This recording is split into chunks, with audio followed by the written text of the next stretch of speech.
a democratic republic of sports. The Sportsocracy with ESPN Asheville hosts Tank Spencer and Jeremy Greene. Hi again, everybody. Welcome into the program. It is a Thursday morning, and we are getting ready and raring to go.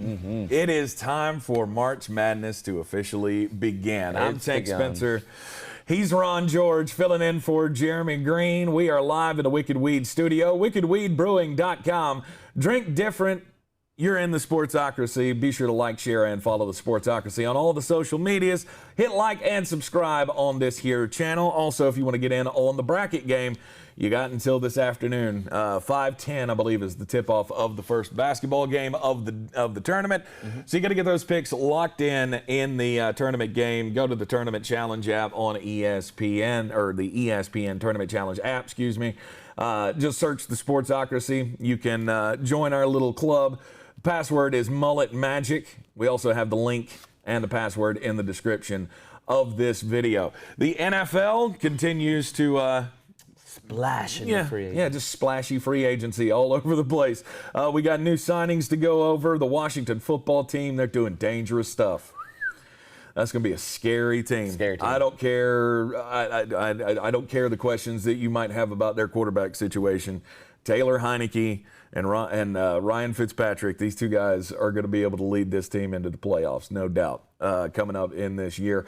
So we'll talk about the big signing that they made yesterday, as well as get into some college basketball stuff. We got a few players from prominent teams in the tournament that are not going to be playing.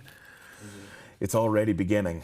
It's already beginning. We got an Oklahoma guy out for COVID. We got a guy from Georgia Tech that's out. We're not sure why he's out. They haven't really specified that yet. But we'll talk about picking upsets and setting brackets and all that kind of stuff coming up here over the next hour. First off, locally, the biggest news of the day is the book is opening.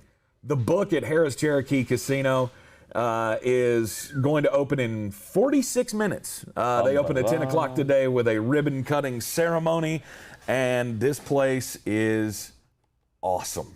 Just search the book at Harrah's, and you will find one of the coolest state-of-the-art sports books, and it's the first one ever in the state of North Carolina. So I can tell it's already beginning. I'm surprised. I texted Jeremy the first thing when I got out this morning. I'm surprised that he's not already packed up and on his way back. I thought he would, for sure, yeah. So he can spend his weekend out there at the brand new sports book at Harrah's Cherokee Casino and Resort. It looks awesome. They have the book, which is the main sports book, and then there's another one in the Murphy Casino as well. It's a scaled down version, but part of the book is a 90-foot wide big screen that it separates into massive televisions all the way down the wall.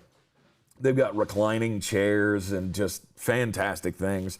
You don't have to do anything. They have waitresses that bring you drinks, and you just sit there and sports out, and hopefully not bet your kids' college fund. Yeah, that's the idea.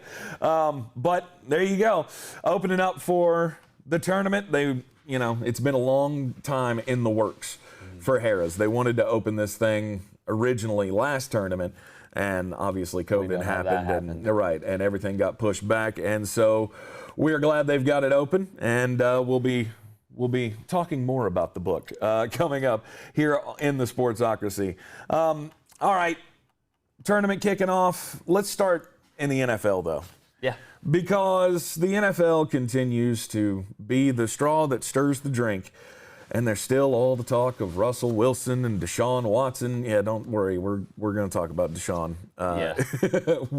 It's now at the point where the information is coming out, and we're going to have to talk about that at some point today. Yep.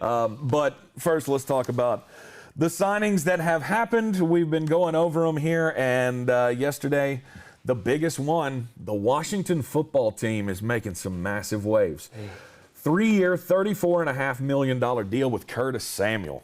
That's crazy. And the Washington football team just got scarier. I already like the weapons that they have on this team, and now, holy shit.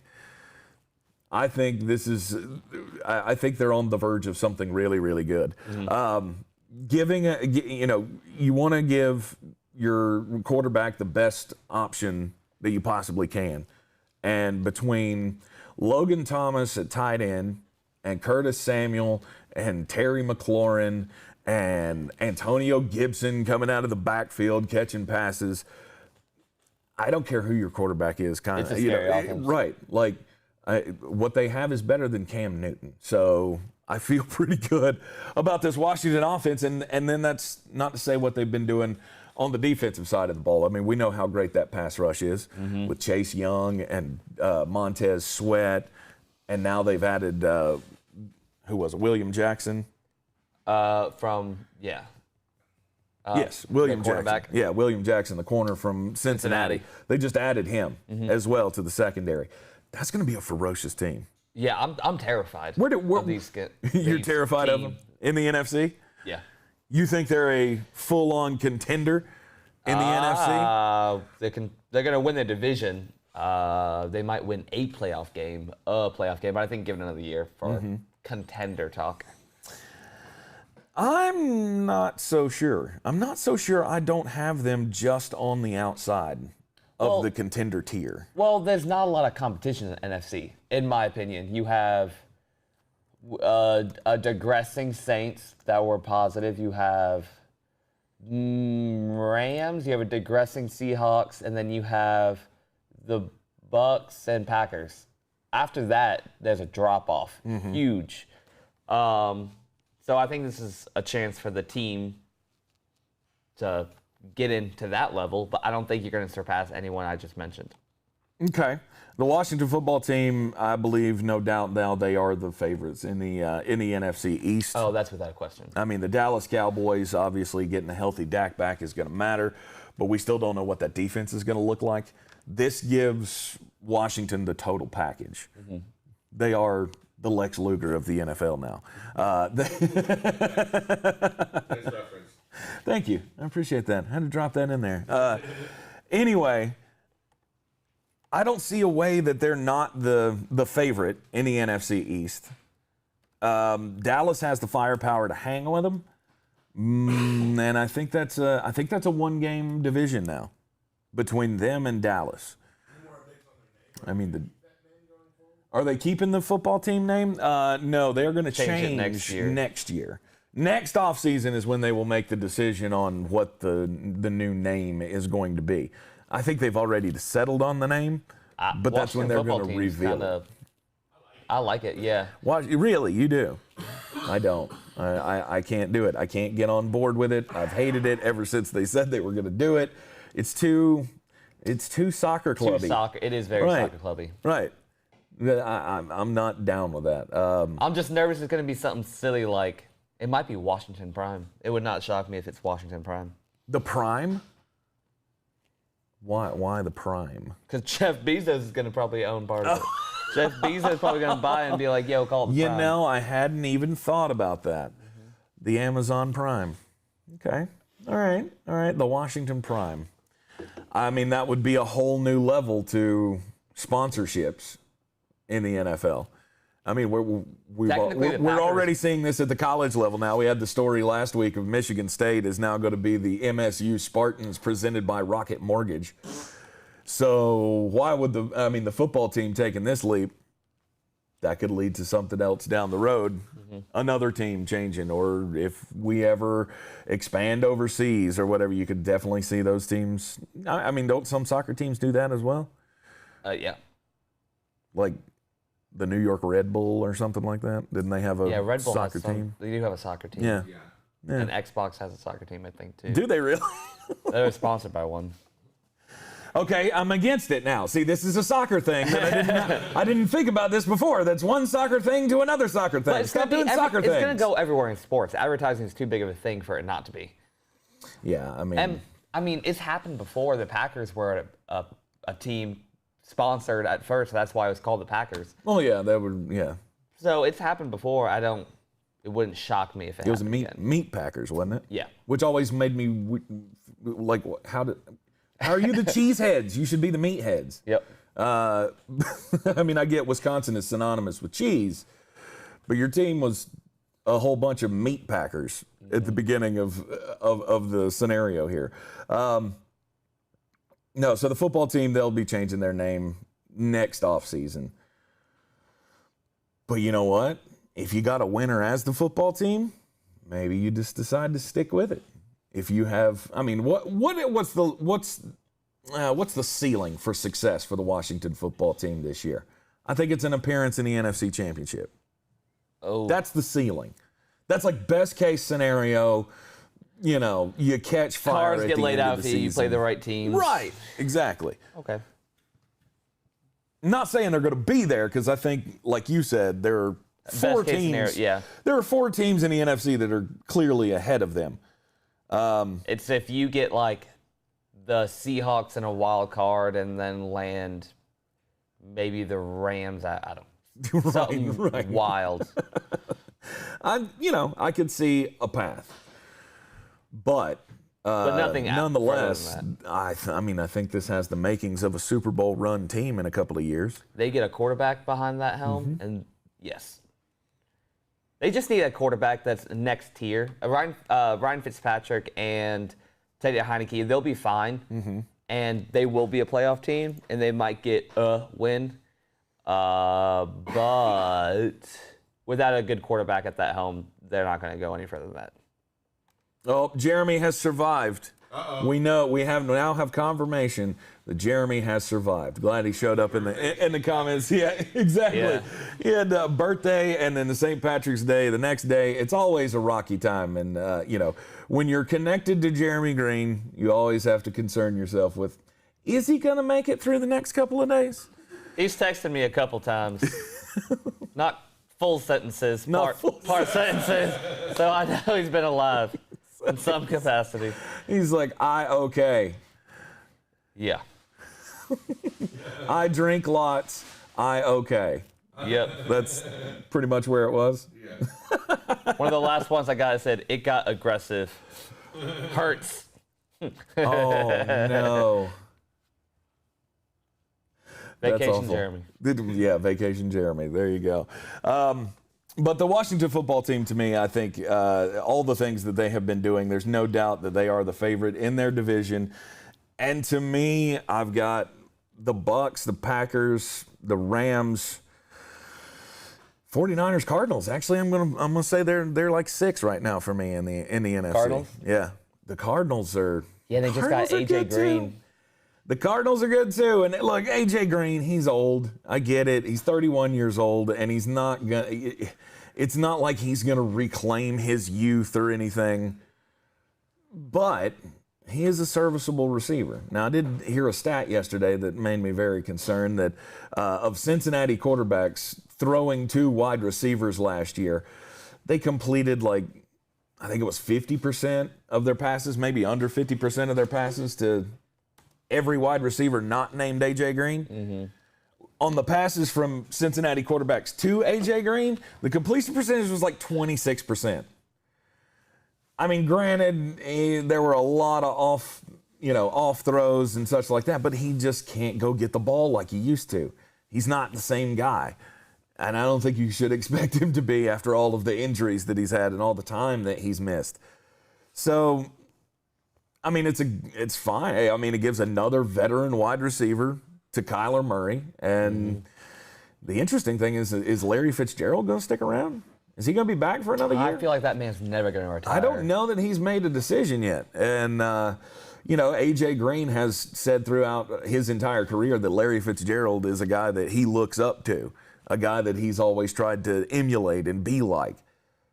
I think he's fallen very, very short of Larry? that. Larry's 34, I think. He's got to be older than that. There's no way. 35? He's 30. Is he really that? I don't know. I honestly do not know off the top of my head. I feel like he's been in the league I do for know he was on the 20 cover years. of the college football game when I was in college. Yeah, that's so, crazy. So it's been a while. But, I mean, he's had a fantastic run. If he decides to call it quits, fine. If he decides to give it one more go, I mean, granted, he probably caught, 2 touchdowns this year? Something like that. He was not very utilized, but he's a guy you always have to account for on the field. Yeah. If he wants to stick around and be the 4 on this team for one more year, they're going to give it the old college try and see if they can make the NFC championship game or something like that. 37. He's 37. And he'll be 38 by the beginning of the season. Okay, now I feel old. I knew he was old. Because he's the same age as I am, and that's unsettling for me. Yep.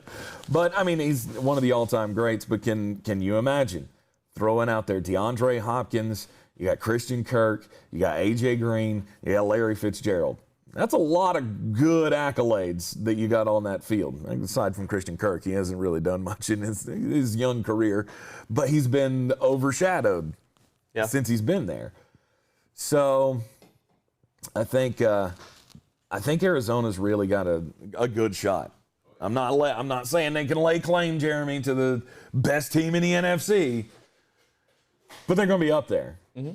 They're definitely going to be up there. And division, how good is that division? Oh, yeah. Oh my God. Between the Rams and the 49ers and the Cardinals, that is no doubt the best division in football. And then you got the Seattle Seahawks. Seahawks are the worst out of the 4. They are. They're definitely the worst out of the 4 now because the Russell Wilson thing just keeps getting worse. Did you see what Chicago offered? I did. Oh, so Chicago offers 3 first-round draft picks. They offered a 3 and 2 starters. We don't know who those starters were. I'm going to guess maybe one of them was Khalil Mack. They threw the farm at Seattle, and Seattle said no. We're not trading Russell Wilson right now. Well, what the rumor was is the deal was done. Pete Carroll swooped in and said no. Oh. That's what I heard. All right, then. Yep. Then you know what? Fix it. Yeah. You got to go fix it. You got to give him the authority to go out there and sling the football, and you're going to have to put an offensive line in front of him. Now, they just swung a trade for Gabe Jackson with the Las Vegas Raiders. Well, so, to me, that's a start. That rumor tells me that they want to trade him, and Pete Carroll didn't like that trade. Maybe. If the deal was done, to me, if that rumor's true, it sounds like they want to trade him. Mm-hmm. But Pete Carroll didn't like either those guys, or they want maybe Colin Farrell. Maybe some decent draft picks. Yeah, that'd be a nice thing. That's just what it sounds like. That'd be a nice thing to have. Let's go Raiders. Maybe he's holding out, hoping that Carolina's going to make a push. I don't know. Carolina's been in on the. It was reported yesterday that they're quote locked on trading for Deshaun Watson at this point. If they are, and that's true, and this is the Carolina Panthers' plan A, B, and C, then maybe Seattle can get them interested in Russell Wilson. Yeah. Maybe the Deshaun Watson stuff that's coming out about these lawsuits is gonna frighten some people. Because once the allegations come, it's easy to go, we're gonna sit back and we're gonna wait. Whoa. What? Allegations. Oh, yeah, Whoa. Yeah, exactly. As soon as the allegations come out, everybody backs off. And then let's see, let's gather all the information that we can. Let's read the documents. Let's look into this. And now apparently this lawyer has 4 masseuses that are going to say that he sexually assaulted them or was inappropriate with them. There's 4 of them. Only 2 of them have filed lawsuits so far, but I don't know. There is a lot about this case that screams hit piece, but maybe it's true. I mean, you'd be surprised what's in the closet of some of the people that you trust the most. And I've learned over the years, I can only trust you as far as I can throw you. Yeah. And so, I will be completely shocked if it's all true. Yeah. But then again, I mean, dude, well, there's some comedian that had a skit about dudes are just pigs, on your basis instinct as a dude. It all turns back to one thing. Mm-hmm. So I'm not surprised when I hear anybody, gets accused or the evidence is mounting against somebody. It's surprising. Don't get me wrong, but it's also. If it comes out, nobody surprises me anymore, I guess is what I'm trying to say. No. If it comes out as true, would it not be the most Texan-y thing ever for him to be convicted before they trade him? Well, it's all civil stuff right now. There's nothing criminal about this. They're all civil suits of these women saying that they gave him massages, and at some point during the massage, he was inappropriate. One girl says he touched her with his junk. Apparently, another girl says she had to focus on his anus a lot. Anus. Yeah, I mean, different strokes for different folks. And, dude likes to get his butthole rubbed. I don't know. I mean, he's probably oiling himself up because he's been getting raped by his team for so long. Oh my God. I mean, I'm sorry. I had to. Yeah. Sorry. That's not a bad thing. Look, I don't know what to believe right now. There's a lot to scream. The fact that the lawyer came out first throwing out settlement money, that's always a red flag, right? Mm-hmm. Next door neighbor. And yeah. And apparently the lawyer who's bringing all these lawsuits, he was the next door neighbor of Bob McNair, the former owner of the Texans, which is owned now by his son, Cal McNair. So could I see the path where this is the Texans going, oh, you want to leave? Yeah, we got something on you. We either got dirt on you or we got people that can make this real uncomfortable for you. I don't know what's going on behind the scenes. I'm open to any possibility right now. It's going to be terribly sad if all of it's true. It's going to be even sadder if it's not true. And this is just another case of somebody, a group of people trying to take advantage of a professional athlete. I can't pass judgment on that. That's going to be up for the courts to decide.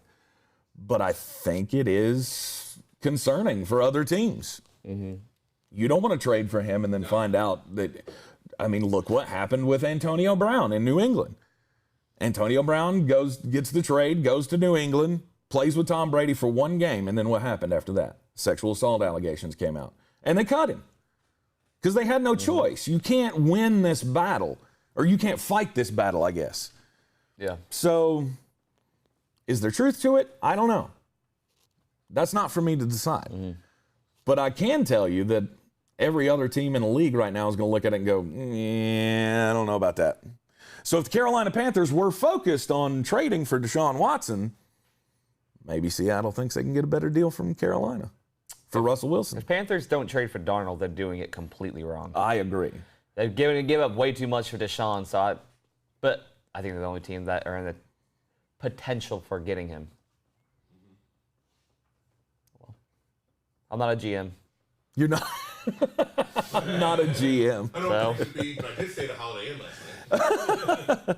I'm not a GM. But again, it's something that you don't want to jump into. Everybody's going to have to start doing some private investigating and figuring out what's going on. Hey, there again, Jack Easterby was following players. How can you tell me that that's not a red flag in this? Jack Easterby had these guys followed. And so he was digging dirt on people, maybe for this very specific reason, is if you ever try to cross me, I'm going to have all the dirt I can on you. Maybe that's a role in this as well. It's just a nasty situation down there in Houston. Oh, yeah. And unfortunately, Deshaun Watson, he may be just as skeezy as the rest of them, or he could be an innocent bystander just getting hit by the bus. Because that's the way the machine works down there now. Mm-hmm. That's why everybody's wanted out of that organization. Everybody in the front office that wasn't part of the Jack Easterby clique, they're gone. They were either fired or they got off the ship before it started sinking. And that's exactly where this is going. Mm-hmm. This entire franchise is just in shambles right now. Yeah. It's so bad. It's a joke. Because you're looking at, what is the purpose of all of this? See, this is my thing, is if we do go down this path of the conspiracy path, what is the purpose of all of this? What good can come out of slinging mud at Deshaun Watson when he's the bargaining chip that you need? You can't have a dysfunctional relationship with the leader of your franchise. Mm-hmm. And that's exactly what they've created here. So, I don't know what to think in all of this, but I do know that there are people in the Carolina Panthers organization right now, if they had any thoughts about making a trade for Deshaun Watson, they're going, I don't know if we should do this. Mm-hmm. Which should make Jeremy happy because I think that drives the price up on Sam Darnold now. Well, he said that Darnold isn't going anywhere. Darnold's not going anywhere? Uh-huh. Okay. It's still crazy that this team won a playoff game 2 seasons ago. Mm-hmm. Yeah. Now they're just funny bad. Yeah. But that's what happens when you run everybody out of town. Man.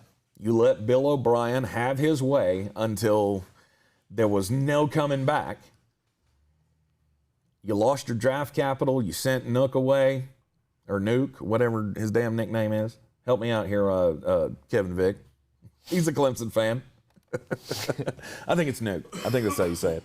Anyway, yeah, he destroyed this organization, and then Jack Easterby took over and said, I'll come in and save the day, when really that translated to, I'm going to come in and make this 10 million times worse than it actually is. So, anywho, the big surprise signing for me yesterday was Patrick Peterson. Patrick Peterson choosing to leave the Arizona Cardinals. Yeah, that and maybe blew my he didn't mind get the too. offer from the Cardinals. I don't know the behind the scenes on that. But here's another guy. You traded one 31-year-old for another one. Yep. You bring in a 31-year-old wide receiver who's had injury issues, and you let one of your guys that's going to be in your ring of honor soon walk out the door and go to the Minnesota Vikings. Mm-hmm. Patrick Peterson leaving the desert after a decade is, to me, it's just another sign that of the amazing shift that we're seeing right now in the NFL. Mm-hmm. Yeah. Do you think that? Do you have a problem, I guess, with players who move on after being in one place so long? Do you think that that it affects their legacy at all? Tom Brady. Exactly. I mean, you can go. Of course, you guys don't have a problem with that. No, hell no. Tom Brady switches teams, wins the Super Bowl. Peyton Manning switches teams, wins the Super Bowl. Mm-hmm. Granted, that was on the defense more than it was on Peyton. I always feel like I have to say that. But, yeah. But it's, I thought it was, like I said, it was a very surprising move. It was. But Patrick Peterson is now going to be a Minnesota Viking. Well, it's becoming a lot more common now. Brett Favre did it. Peyton Manning did it, and it's starting to trickle. J.J. Watt's doing it. Patrick Peterson. It's just a trend now. Well, everybody does. I mean, I don't have a problem with it. Right. No, the guys that stick around with one team, I mean, they're like unicorns. They just really doesn't exist like anymore. Larry Fitzgerald, who's 1,000,000 years old. Right. Yeah. But I mean, good for him. He's going out and going to a place where he feels like he can compete. And you know what? I like the signing for the Minnesota Vikings because they've got a really good young secondary with Cam Dantzler and Jeff Gladney. Those guys can really benefit from having Patrick Peterson out there. Now, they're going to get tested more. Yeah. Because, I mean, Patrick Peterson is still a guy that I think you fear in the NFL. Mm-hmm. Not like you did. He's lost a step, several steps. But I feel like he's still a guy that, again, he's one of those guys you have to account for, and he's going to be out there. Were there any other moves that stuck out to you as really good moves over the last couple of days? That we haven't talked about that happened yesterday? Not necessarily. Not necessarily. I still think Marvin Jones that was going a good to one. the Jacksonville Jaguars. I don't think we've talked about that one. Again, adding some veteran presence on that team with DJ Shark and Laviska Shenault. I think it's really good. Mm-hmm. I continue to like what some of the teams are doing here.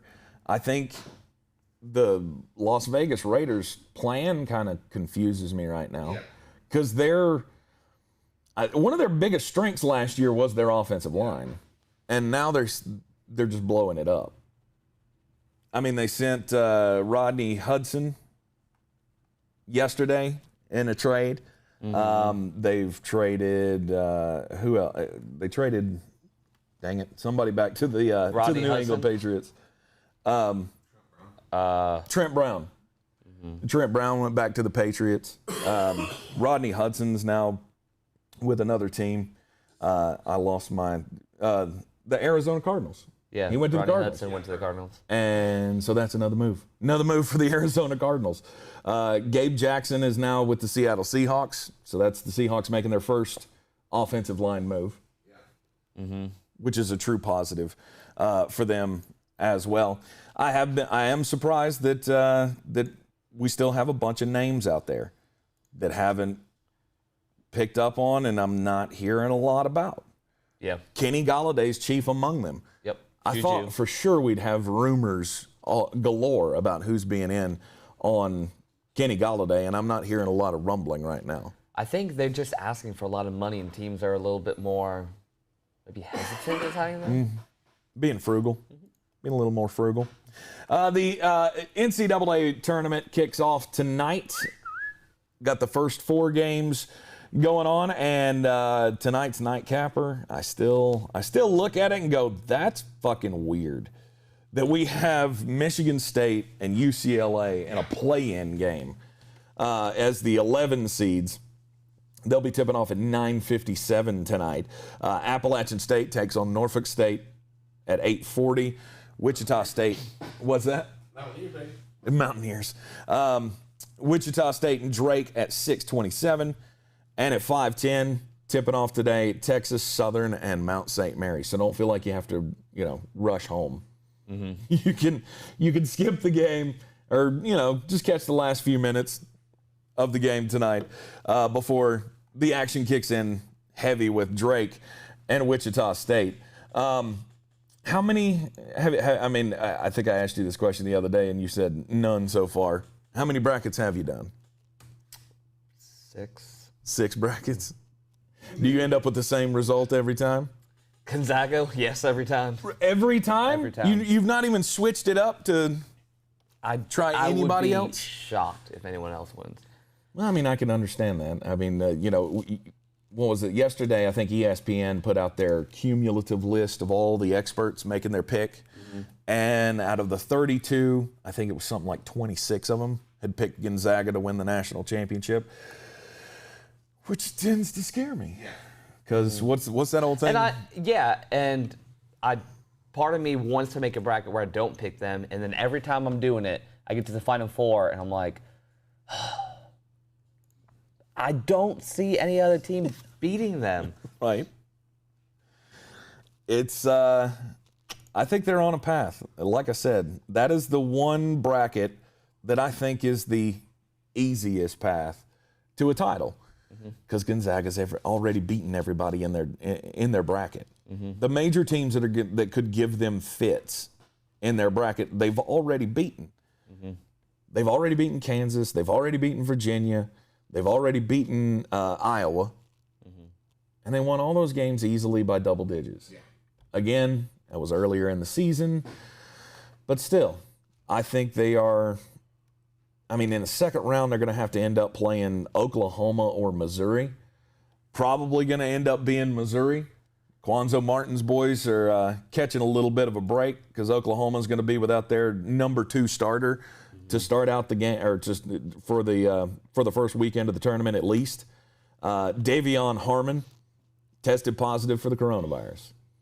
So he's out for at least the first weekend until he gets done with the protocols. Whatever those protocols are going to end up being, how long he has to sit out, how many tests he has to do, how many negative tests have to come back. You have to have like 7 straight days of negative tests before you can be admitted into the bubble. And there's going to be a whole lot of testing going on in between the weekends. The weekend schedules are all weird. Like we've got first 4 tonight. They should have been on Tuesday and Wednesday. This should be the first big day. The Thursday of the tournament has always been the favorite for me. Thursday, Friday, Saturday, Sunday, just chock full. Well, now we're going to have Friday through Monday Next week's going to be Saturday through Tuesday because we got to have 5 days of testing going on and shifting all the guys around to the different arenas there in the Indianapolis area. So you've got all of that going on. They got to make sure that they get all the testing done in between. So 5 days of tests in between the weekend. And then thankfully we do go back to normal for the Final Four, which is going to be on a Saturday, and then the following Monday will be the national championship game. But so Oklahoma missing out on that. It means Gonzaga is going to get faced with Missouri in the second round, and then they run the table after that.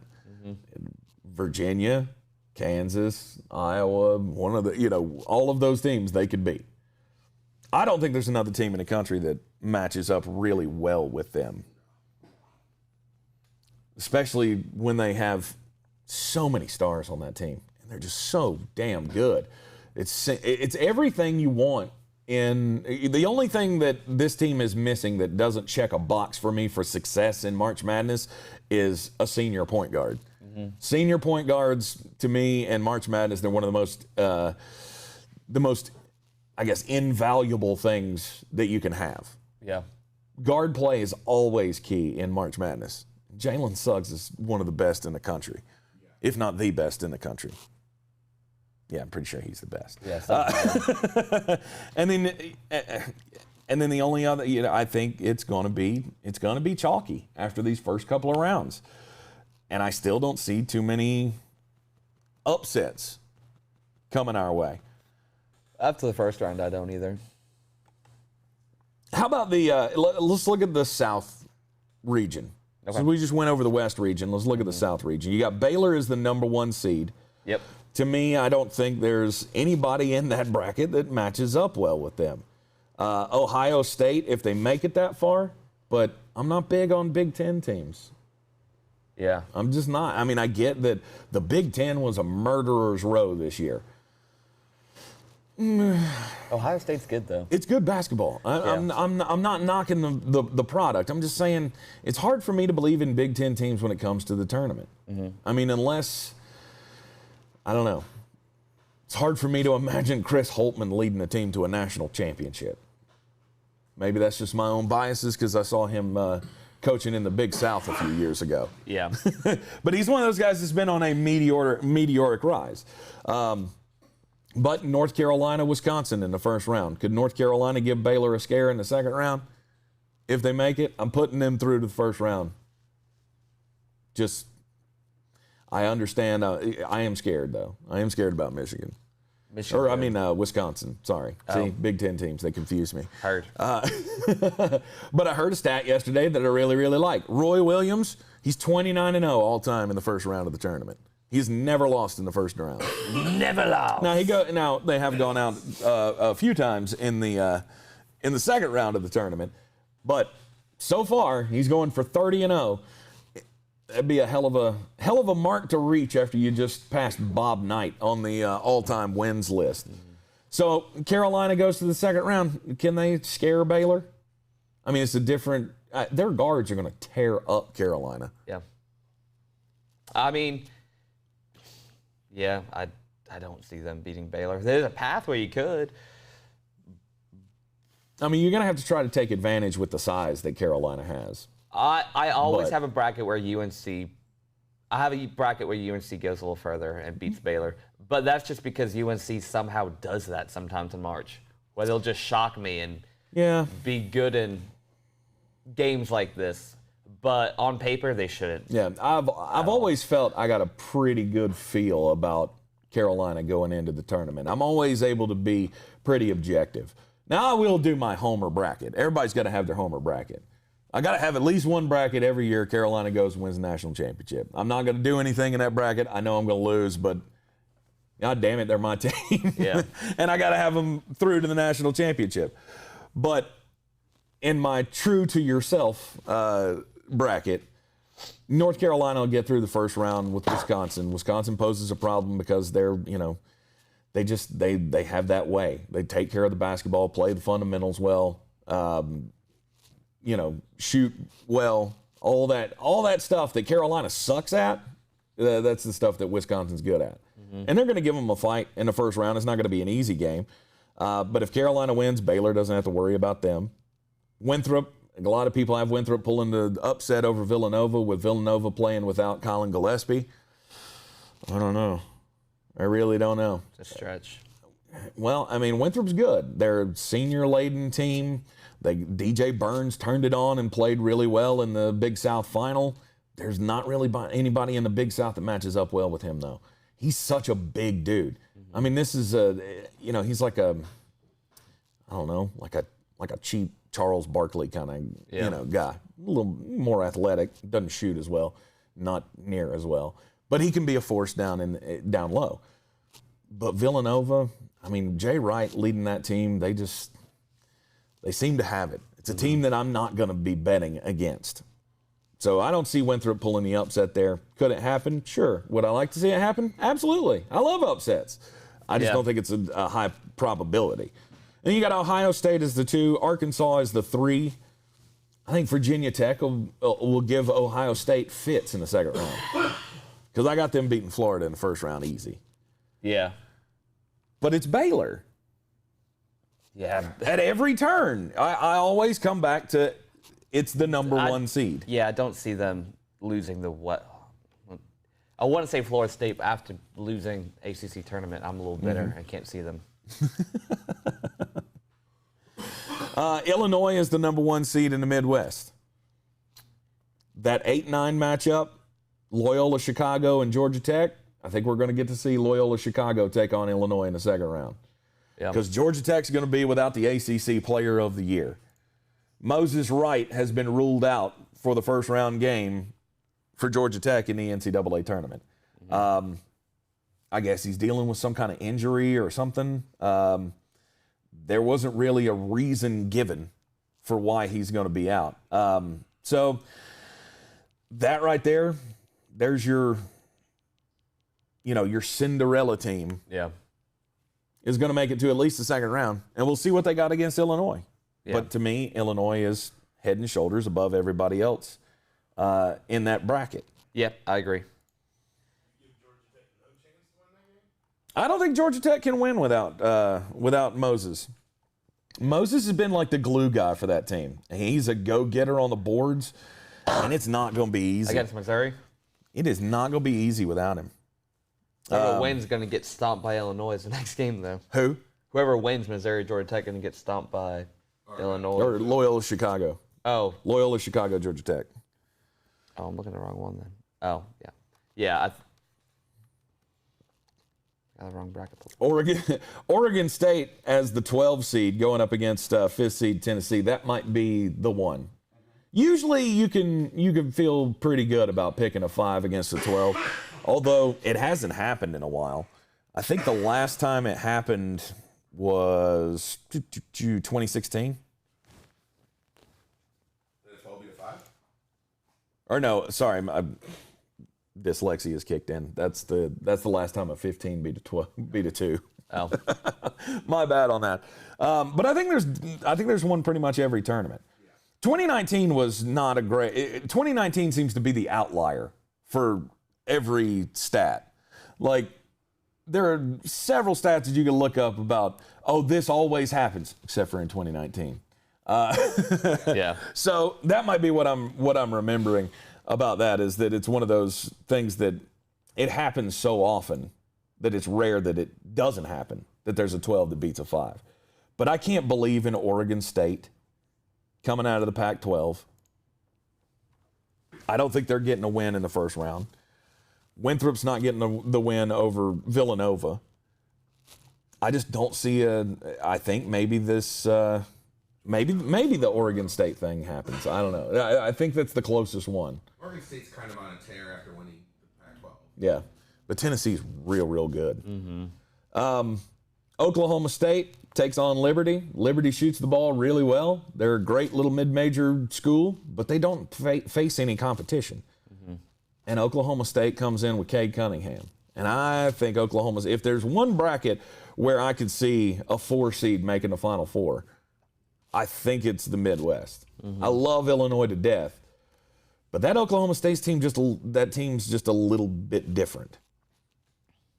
And then the other, you got West Virginia as the 3, Houston as the 2, Syracuse. Let's go, Cuse. Syracuse will beat San Diego State.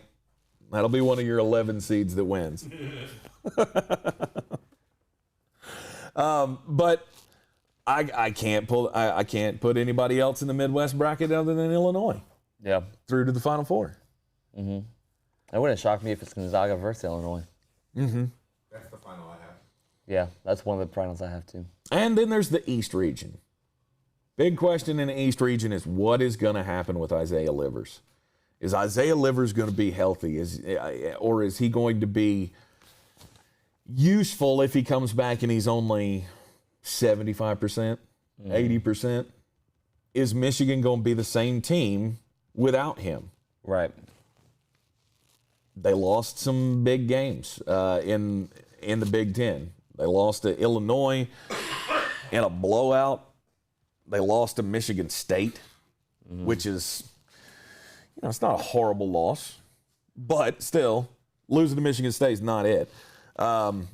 Livers with the foot injury, if he doesn't play, I think they're the number 1 seed most in danger. Mm-hmm.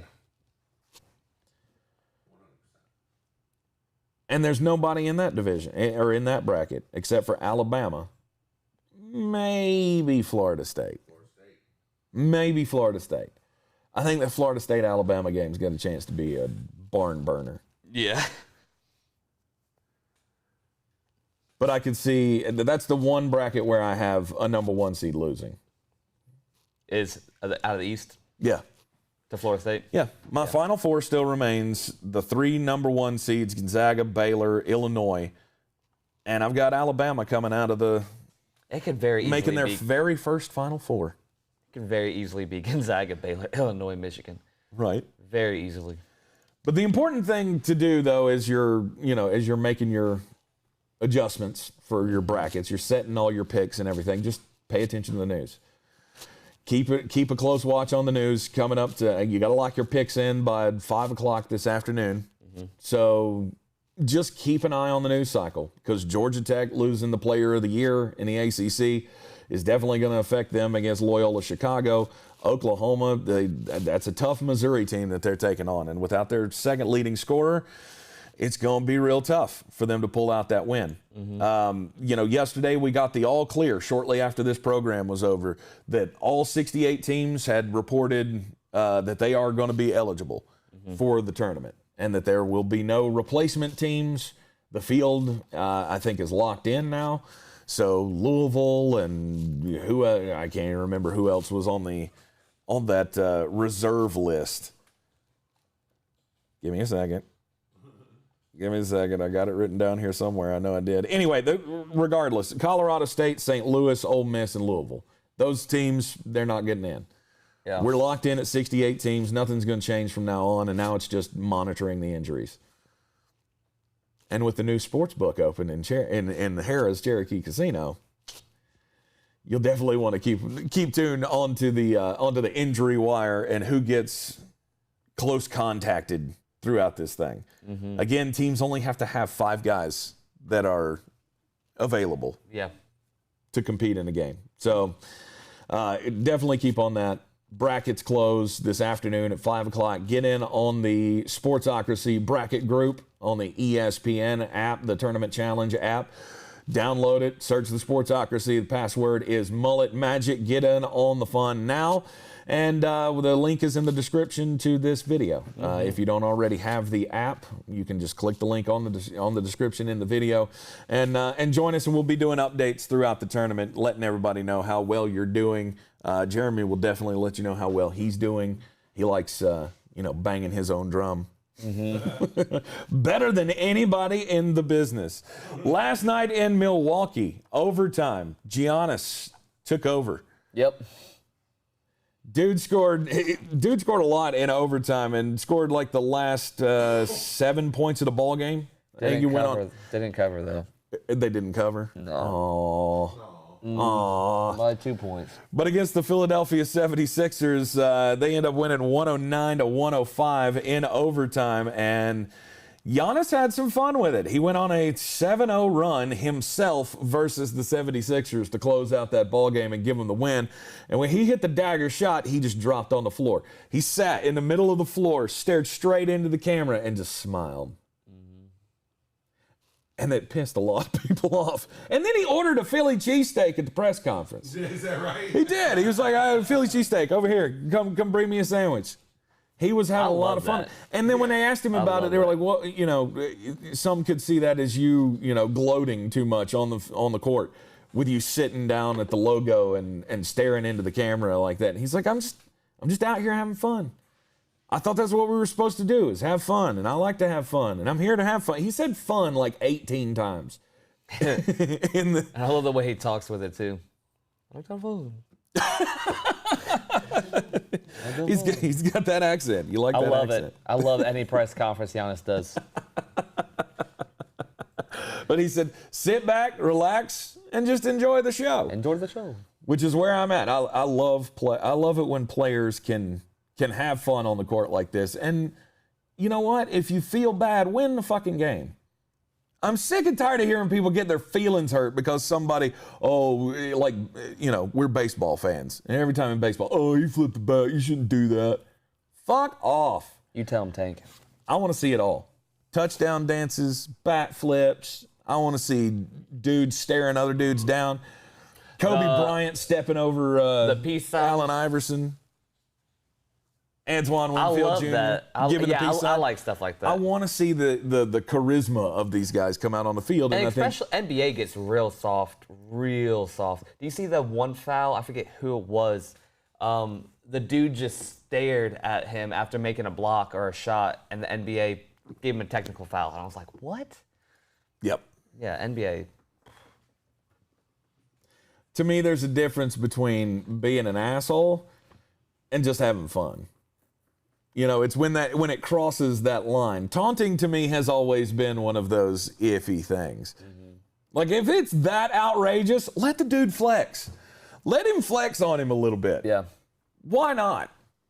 But I guess that's just, again, different strokes for different folks. The hardcore, traditional NBA people, they stopped watching years ago. Yeah. So let's ramp this up. Let's embrace this kind of attitude. Let's stop bitching every time you lose and somebody wants to enjoy the moment a little bit. Mm-hmm. I get you don't want to, we don't want players rubbing it in our faces. Don't fucking lose. How about that? Yeah, plain and simple. All right, you are in the Sportsocracy. I'm Tank Spencer.